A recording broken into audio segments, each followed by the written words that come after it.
Bonjour mes amis de YouTube, j'espère que vous allez bien et que vous êtes concentrés sur vos objectifs. Je m'appelle Tatiana ici, je suis entrepreneur vivant en Côte d'Ivoire dans le domaine du e-commerce et aujourd'hui je vais aborder le thème de la jeunesse africaine avec vous.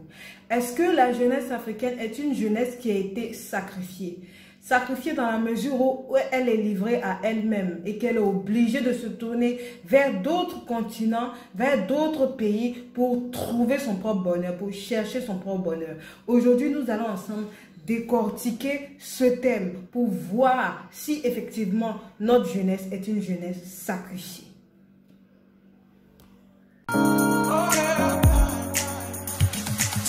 Si vous n'êtes pas encore abonné à cette chaîne, je vous prie de vous abonner et de suivre cette vidéo jusqu'à la fin pour qu'ensemble on tire des leçons efficaces et efficientes pour le changement de l'image de notre jeunesse en Afrique. Alors, je vais vous raconter une histoire basée d'un fait réel qui va nous permettre ensemble de conclure à la fin si notre jeunesse est effectivement sacrifiée et s'il n'y a plus d'espoir pour la jeunesse en Afrique.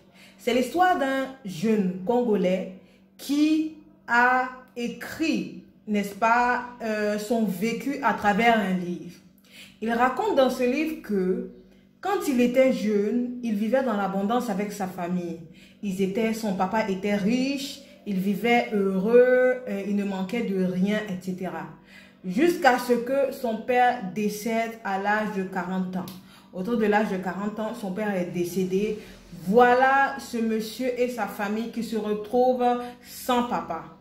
Bien entendu, nous sommes dans le cas d'une famille africaine classique où c'est le père qui entretient la famille, qui donne tout son argent pour la famille et les mamans, ces femmes, parce qu'il était dans une famille polygame, ces deux femmes n'avaient pas de quoi subvenir à leurs besoins quand le monsieur est décédé. Selon leur culture, les biens du monsieur devaient automatiquement revenir aux frères du défunt. Donc, les frères du défunt ont pris, n'est-ce pas, les biens de leurs frères, ce qui est normal et logique dans leur culture. Et ils ont fait cadeau de 2 chèvres aux 2 femmes, aux 2 veuves éplorées.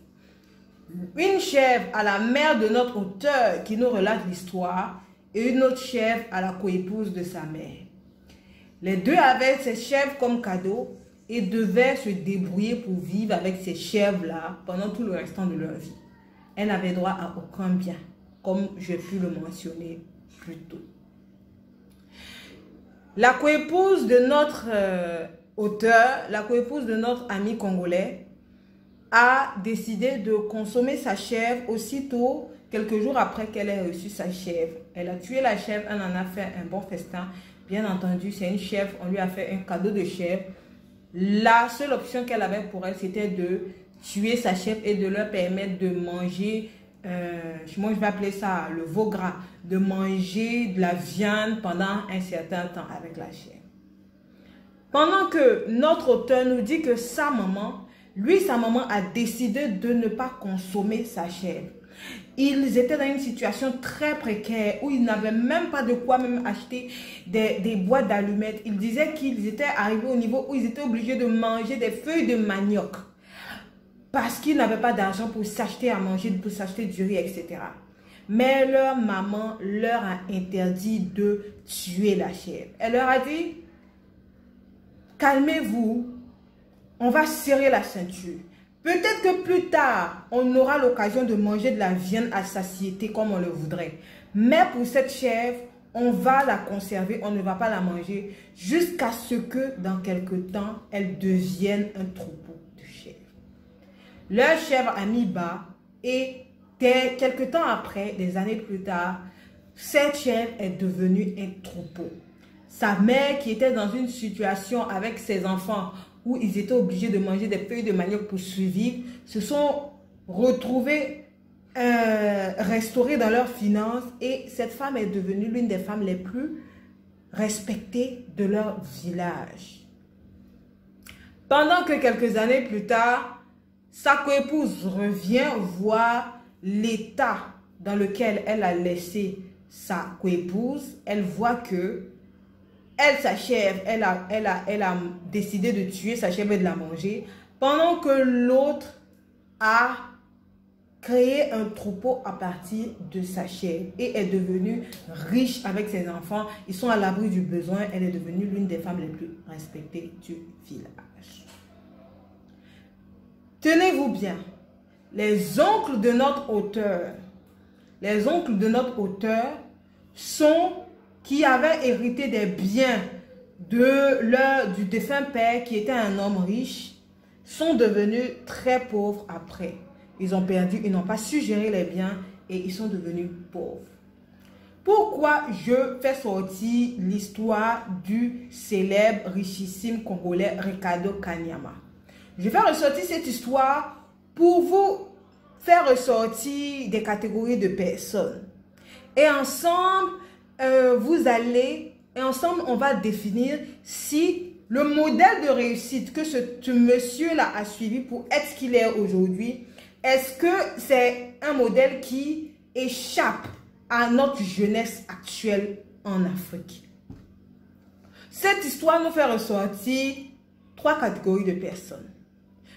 La première catégorie de personnes, la maman, la coépouse de notre auteur, qui ont un bien, qui travaille, qui a un salaire, qui est sa chef, et qui, avec les dépenses et tout, la cherté de la vie, n'arrivent pas à multiplier, c'est-à-dire à économiser leur argent pour investir, n'arrivent pas à le faire, sont surpeuplés par le besoin de consommation, le besoin de cette société-là qui est de consommer, consommer, consommer et, n'est-ce pas, toujours consommer, qui ont des revenus, mais n'arrivent pas à les multiplier. Donc, ils restent dans ce piège du même niveau, dans le piège du vivre au jour le jour sans épargne et investissement véritable.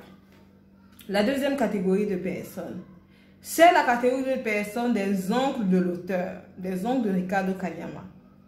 Cette catégorie de personnes-là sont riches.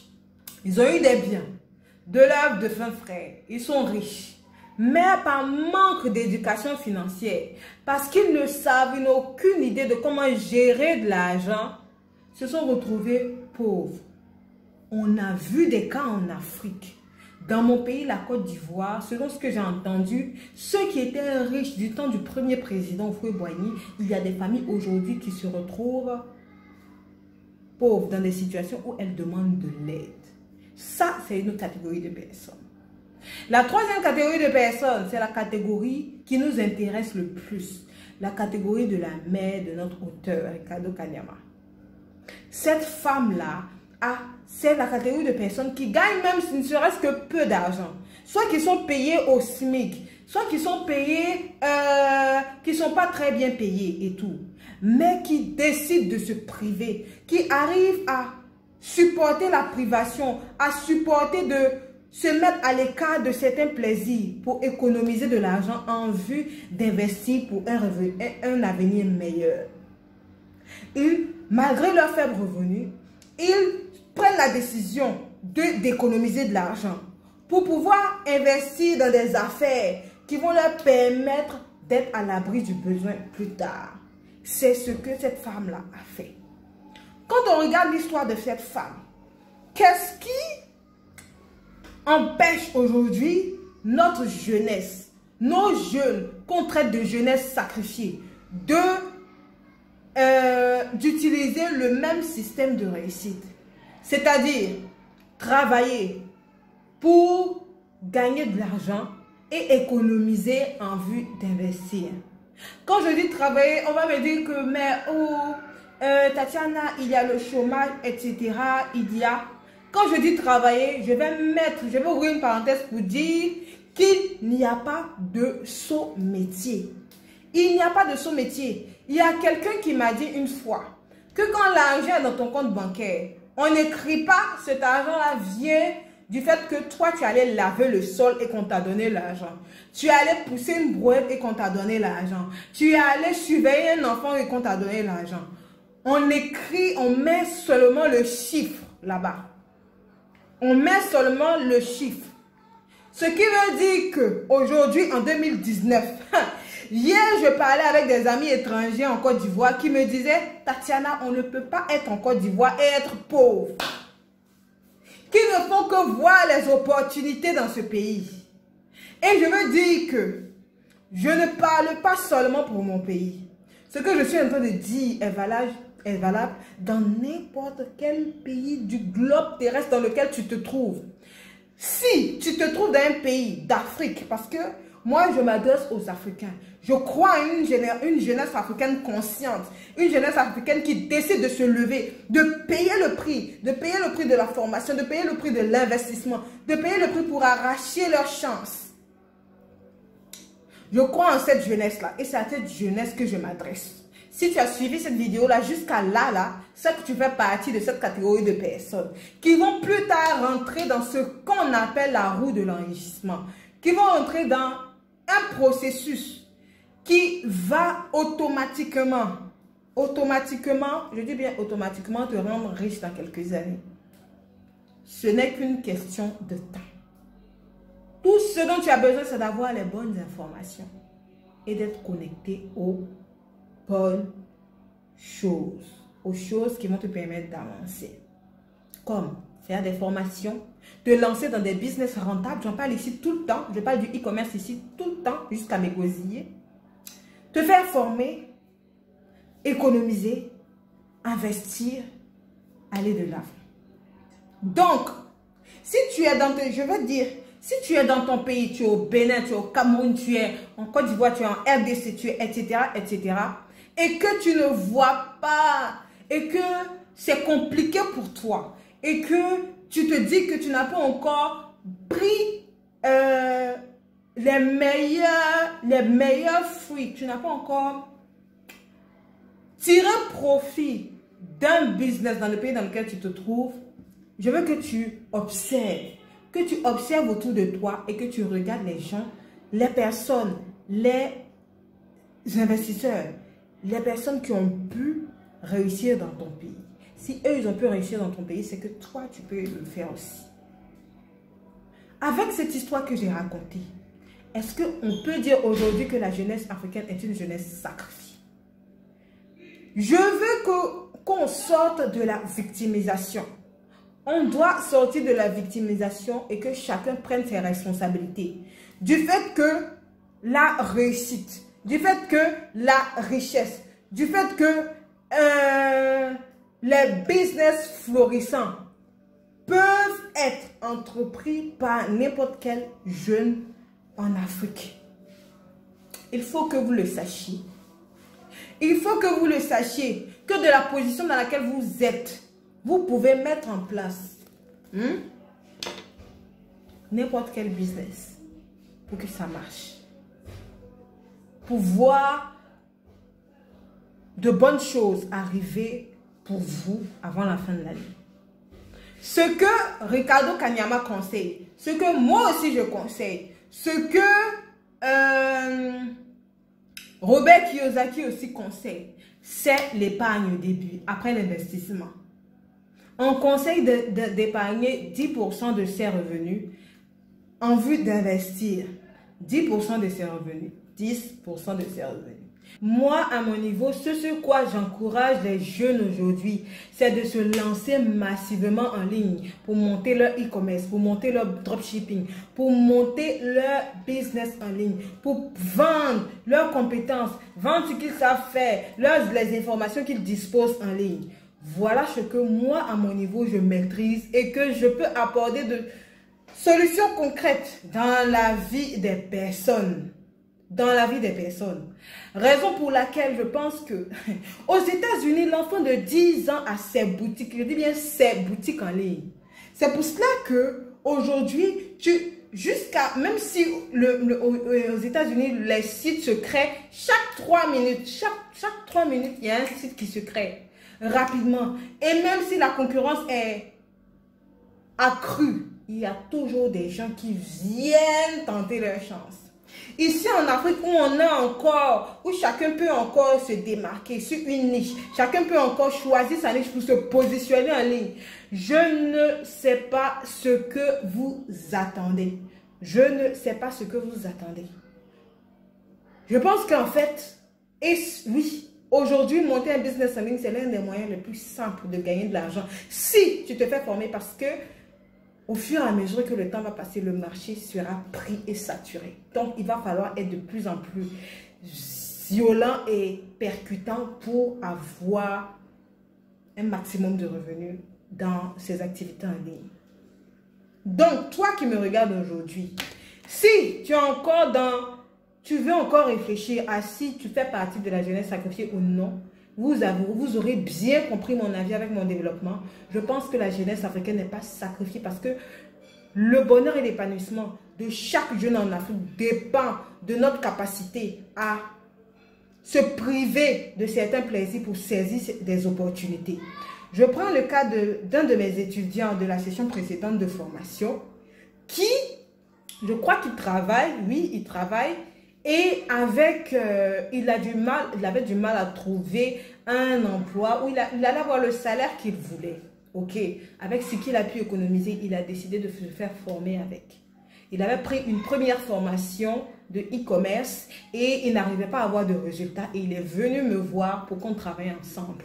Il a pris ma formation, on a travaillé ensemble. Bim! Moins d'un mois, on a travaillé ensemble. Il a décroché sa première vente. 1,5 million de commandes. Sa première vente. Et à partir de là, les commandes ont commencé à s'enchaîner. Et quand il venait me voir, je lui ai dit, si tu travailles et que tu es concentré, tu n'auras pas besoin de mettre beaucoup d'argent pour rentabiliser, même x4 ton investissement en formation. Sois seulement concentré et suis tout ce que je vais te dire. Ça ne ment pas. Ça ne ment pas. Quand je vois des femmes aujourd'hui qui vendent plus de 100 pièces de produits par semaine, je dis, voilà des choses que qu'est-ce que je vais dire là? Qui serait naïf de laisser passer en fin d'année? Il serait naïf de laisser passer. Raison pour laquelle j'avais décidé de ne pas faire de formation jusqu'en 2020. Mais je vais faire, j'ai une session de formation qui commence dans 3 jours. Et je publie cette vidéo là.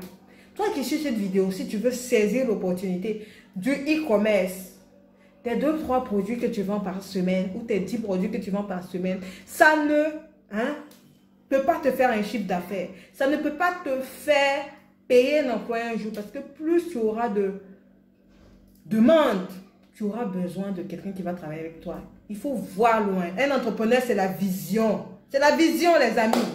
Donc, si tu veux monter un e-commerce professionnel, le lien en barre d'infos. Clique sur le lien, inscris-toi sur la formation et je t'appelle en appel d'entretien pour que tu comprennes, pour que tu vois l'opportunité qu'il y a à saisir avant décembre. Allez, voilà pour cette vidéo. J'espère que vous êtes abonnés à cette chaîne parce qu'il y aura plusieurs vidéos qui vont venir. Je vais plus me disposer pour vous donner du contenu sur des idées business et comment monter un business en ligne et vivre aujourd'hui avec Internet en 2019, quel que soit l'endroit de la planète où tu te trouves. Bonne soirée.